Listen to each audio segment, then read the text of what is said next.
What is the gut microbiome? The gut microbiome is the organisms that live inside our digestive tract, and they could be bacteria, fungi, and other microorganisms as well.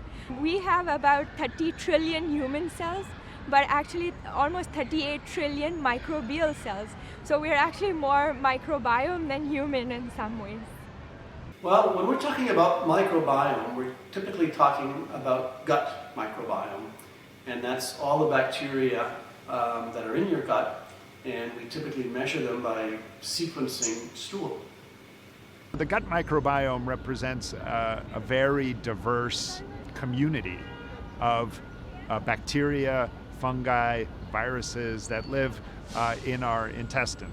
Actually, if you think about the entire microbiome that lives on our bodies, on our skin, in our nares, inside our mouth, and in our gut, the number of cells this represents is many-fold more than the number of cells in our own body. The number of genes that it represents, that are represented there or expressed there, is many-fold more than our own genes. So this is a very complex and diverse ecological community that coexists with us and helps support our own immune health, our cardiovascular health, our metabolism.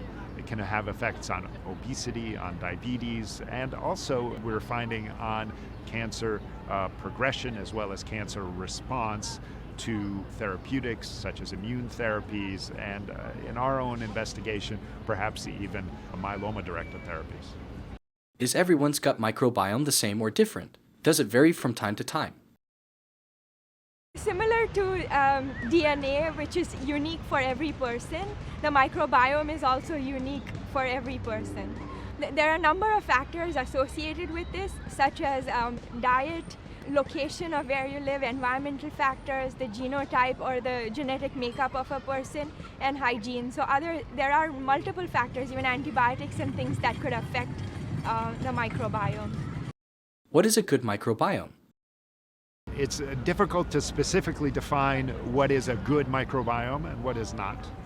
We have identified that microbial diversity, so in other words, a microbiome that has many different bacterial subtypes in it, is beneficial in terms of progression-free and survival times after stem cell transplant.